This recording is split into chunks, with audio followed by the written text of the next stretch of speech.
Canelo Alvarez, period. The company you fought under for. Look at the screen right now. Look at Canelo Alvarez's eyes. That isn't pre-fight hyping. That isn't stage-managed theatrical drama for pay-per-view buys. That is pure, unadulterated, blinding hatred. For security guards, built like brick walls, are barely keeping the undisputed super middleweight king of the world from jumping across a mahogany press table and tearing Oscar de la Hoya's head off with his bare hands. Canelo is pointing a finger like a loaded weapon, screaming at his former promoter in Spanish, before cutting straight into raw, jagged English. Asterisk, he's a fucking asshole. He tried to steal money from me. Have you paid Golovkin what you wanted to steal from him? Asterisk de la Hoya, wearing a tailored suit, holding a piece of paper, smiling with a cold, condescending smirk, sits back and snickers.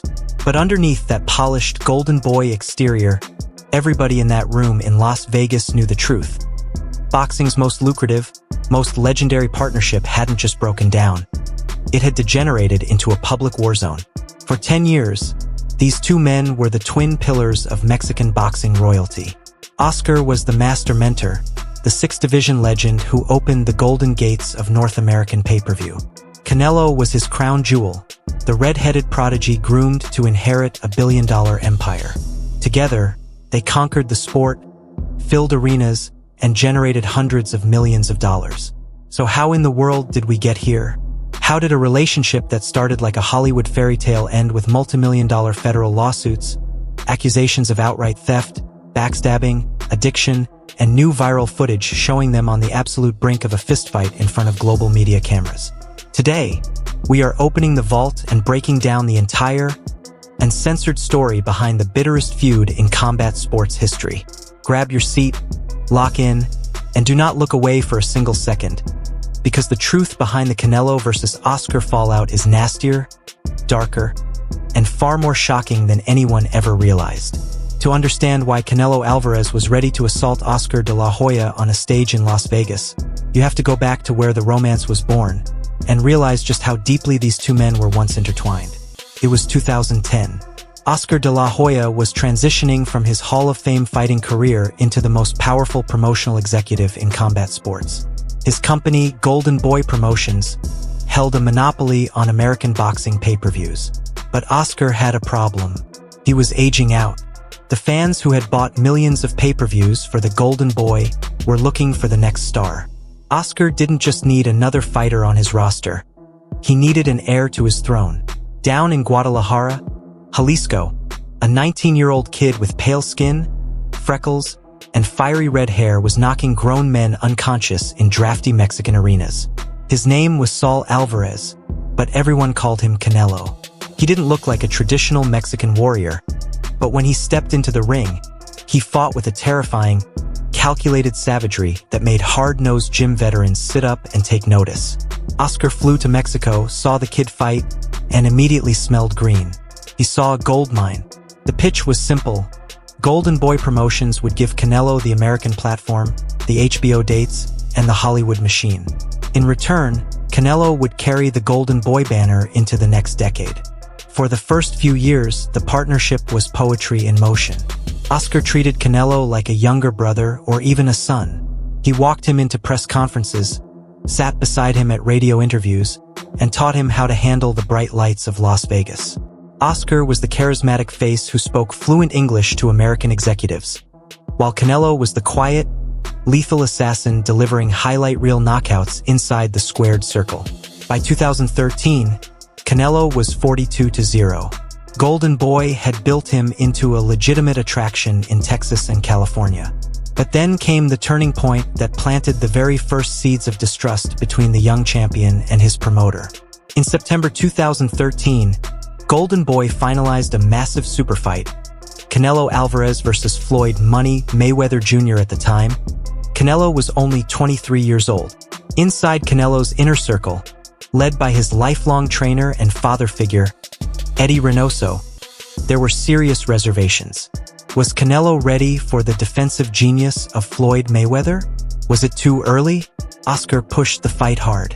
The event, titled The One, shattered financial records, generating over $150 million in revenue and 2 million pay-per-view buys.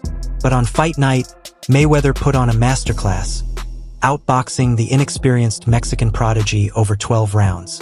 Canelo took the first loss of his career hard. While Oscar publicly praised Canelo's bravery, whisperings began behind closed doors. Members of Canelo's camp felt Oscar had rushed the kid into the Mayweather meat grinder not because it was best for Canelo's long-term development, but because Golden Boy needed a monster pay-per-view windfall. Canelo swallowed the defeat, dusted himself off, and vowed never to be placed in a vulnerable position again. He went back to the lab, retooled his head movement, and embarked on a tear through the division. Over the next 3 years, Canelo knocked out James Kirkland in brutal fashion, outpointed Miguel Cotto to win the WBC middleweight title, and put Amir Khan to sleep with a right hand that vibrated through the floorboards of the MGM Grand. Canelo was no longer just Oscar's protege. He was the biggest draw in the entire sport of boxing. And that's precisely when the power dynamic began to curdle. As Canelo's star grew, so did his desire for total control over his career. Meanwhile, Oscar de la Hoya's personal life was beginning to fracture publicly. I had one name, and it's mine, so put some f***ing respect. Oscar was battling severe personal demons, spending stints in rehab, and missing crucial fight week appearances. Canelo, a disciplined, stoic perfectionist who lives and breathes boxing 24 hours a day, began to look at Oscar not as a wise elder statesman, but as an erratic, unreliable liability. The friction erupted into the open during the Gennady-GGG-Golovkin negotiation saga. By 2016, the entire world was demanding Canelo fight the Kazakh knockout artist. Golovkin was flattening everyone in the middleweight division, and fans wanted to see if Canelo could stand up to his terrifying power. Instead of making the fight immediately, Oscar pulled a move that deeply embarrassed Canelo. Oscar had Canelo vacate his WBC middleweight title rather than fight GGG on a short timeline. In public, Oscar famously claimed, "We're boiling the water. The fight is going to happen, we're just marinating it." The boxing public tore Canelo to shreds. Fans called him ducking, scared, and a paper champion. Canelo was furious. He hated the perception that he was ducking anyone. He felt Oscar's marinating narrative made him look like a coward while Oscar played political games behind media microphones. When the fight finally happened in September 2017, ending in a controversial split draw, the relationship between fighter and promoter looked stable on television. They had delivered a classic fight, generated massive pay-per-view revenue, and set up a lucrative rematch. But behind the curtain, the distrust had metastasized. Canelo was keeping his eyes open. Eddie Reynoso was monitoring every detail, and the financial foundation of Golden Boy Promotions was about to suffer a seismic crack that no one saw coming. In October 2018, the sports world was rocked by a press release that looked like something out of a science fiction movie. Canelo Alvarez had just signed a 5-year, 11-fight contract with the newly launched streaming service Dazn, worth a staggering $365 million. At the time, it was the largest athlete contract in the history of sports, surpassing baseball megastars and global soccer icons. On the surface, Oscar de la Hoya was being hailed as a promotional genius. He had secured his crown jewel, a guaranteed $35 million per fight, pulled boxing away from the dying pay-per-view model, and placed Golden Boy Promotions at the absolute peak of sports media empires. Pictures from the signing show Oscar and Canelo popping champagne, grinning ear to ear, hugging like blood brothers. It was the ultimate illusion, because while the world was staring at that astronomical $365 million figure, a massive legal lie was baked directly into the fine print of the deal. A lie that would tear Golden Boy Promotions apart at the seams. When Dazn agreed to pay Golden Boy hundreds of millions of dollars, Dazn executive John Skipper assumed they were buying a guaranteed product. Dazn believed the contract stated that Canelo must fight a top-tier premium opponent every year, specifically, a trilogy fight against Gennady Golovkin. However, Oscar de la Hoya had promised Dazn that Canelo would fight GGG, without actually getting Canelo's explicit signature or approval for that clause. Canelo didn't want to fight GGG for his autumn 2019 fight date. He wanted to move up to light heavyweight and fight Sergey Kovalev for a title in a fourth weight class. Canelo felt he had already proven himself against Golovkin in their 2018 rematch, which Canelo won by majority decision. He wanted new challenges, new belts, and new legacy fights. When Dazn realized Canelo wasn't contractually bound to fight GGG next, they panicked. They refused to pay Canelo his full $35 million guarantee for alternative opponents. Dazn told Golden Boy, if Canelo doesn't fight Golovkin or a premier opponent approved by us, we are withholding his money. Canelo was utterly bewildered. He had signed a contract that guaranteed him $35 million per fight. Now, his promoter was telling him he might only get paid a fraction of that unless he fought whoever Dazn demanded. That was the exact second Canelo realized Oscar had played both sides. Oscar had promised Dazn one thing to get the huge contract signed, and promised Canelo another thing to keep him happy. Canelo's trainer, Eddie Reynoso, hired top-tier corporate attorneys to audit every single document Golden Boy had ever signed on Canelo's behalf. What they discovered made Canelo's blood boil. Not only were there conflicting opponent clauses, but Canelo's team allegedly discovered accounting discrepancies regarding broadcast rights, international distribution fees, and sponsor revenue. Canelo felt Oscar wasn't acting as his fiduciary trustee. He felt Oscar was leeching off his hard work while trying to control his fate. Compounding the financial friction was, he has always dared to be great, just as he's this Saturday. Oscar's personal behavior during fight weeks. Oscar was routinely missing press conferences, making erratic statements on live streams, and posting bizarre videos on social media. In interviews, Canelo stopped hiding his frustration. When asked about Oscar's absenteeism, Canelo coldly responded, he doesn't do anything in Golden Boy. He worries about drinking and being somewhere else. We do all the work.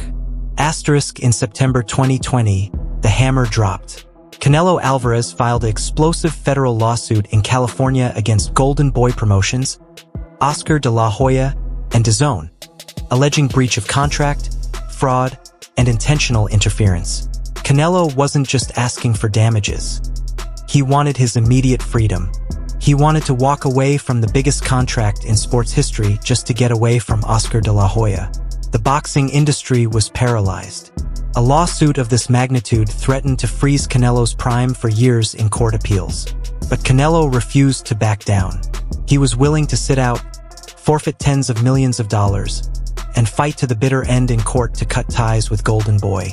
Recognizing that a lengthy trial could bankrupt Golden Boy Promotions through legal fees and reputational damage, Oscar blinked.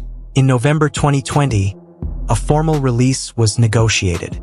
Canelo Alvarez officially severed all ties with Oscar de la Hoya and Golden Boy Promotions. He walked away as a completely free agent, the most valuable independent contractor in sports history. Canelo held a press conference shortly after, making his feelings brutally clear to the world. Oscar doesn't have loyalty. He only cares about himself and his business. He is not a good person. He tries to steal from his fighters. I advise every fighter who goes to Golden Boy, make sure you hire your own lawyer, because Oscar will steal from you. Oscar de la Hoya had lost the golden goose that kept his promotional company afloat. And as any boxing historian knows, Oscar de la Hoya does not take rejection lightly. The legal split wasn't the end of the war. It was merely the opening bell for a multi-year media campaign of pure, personal venom.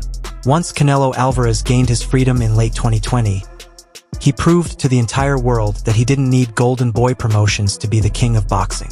Operating as a free agent in partnership with Eddie Hearn's Matchroom Boxing and Al Heyman's Premier Boxing Champions, PBC, Canelo pulled off one of the most historic runs in modern boxing history. In less than 12 months, he demolished undefeated champion Callum Smith, dismantled Billy Joe Saunders in front of 73,000 screaming fans at AT&T Stadium, and knocked out Caleb Plant to become the first undisputed super middleweight champion in history. Canelo was making tens of millions per fight, keeping 100% of his promotional margins, and ruling the sport with an iron fist. And Oscar de la Hoya was forced to watch every single second of it from the sidelines. Oscar didn't retreat into the shadows. Instead, he launched a relentless, passive-aggressive digital war against Canelo. Whenever Canelo fought, Oscar was on Instagram, Twitter, and podcast circuits firing shots. When Canelo beat Caleb Plant, Oscar tweeted that the fight was boring and claimed Plant was a hand-picked opponent. When videos surfaced of Canelo playing golf in his free time between training camps, Oscar publicly mocked him, claiming Canelo was losing his edge because he was spending more time hitting golf balls than hitting heavy bags. Oscar even took to the comments section of boxing media outlets, critiquing Canelo's head movement and technique. Asterisk, please, this guy can't move his head to save his life. He relies purely on power. He's regressed since he left Golden Boy. Asterisk, Canelo rarely bites on media bait, but the constant buzzing from his former promoter began to grate on his nerves. During an interview with reporter Graham Bensinger, Canelo laid into Oscar with cold, surgical precision. Oscar is a fake, Canelo said. Asterisk, he tries to pretend he's this great guy who loves his fighters, but he's a hypocrite. He's a terrible person. He only cares about money and his own fame. He was jealous of me because I was becoming bigger than him. Don't ask me about him anymore, because he means nothing to me. Asterisk, the feud escalated into a proxy war through younger fighters. At the time, young superstar Ryan Garcia was trained by Eddie Reynoso in Canelo's gym and promoted by Oscar's Golden Boy Promotions. For a brief period, Ryan Garcia was seen as Canelo's little brother, but as tensions between Oscar and Canelo intensified, Ryan Garcia got caught in the crossfire. Oscar actively courted Ryan, encouraging him to leave Eddie Reynoso's gym and accused Canelo's team of not giving him enough personal attention. For him. Remember when Jaime was 21 years old, volunteered to step in against Triple? Eventually, Ryan Garcia split from Eddie Reynoso under messy circumstances, taking Oscar's side in the media feud. Canelo felt insulted that a kid he had mentored had allowed Oscar to manipulate him. Then came May 2022. Canelo took a massive risk, stepping up to 175 pounds to challenge light heavyweight champion Dimitri Bivol. Bivol's length, jab, and ring discipline proved too much, and Canelo suffered his second career defeat via a unanimous 12-round decision. Oscar de la Hoya jumped on the loss like a vulture. Within minutes of the judges' cards being read, Oscar posted a video online gloating. He claimed Canelo made an amateur mistake by moving up to 175, that Golden Boy would have protected him from such a stupid matchmaking error, and that Canelo's career was officially on the decline. Oscar didn't stop there.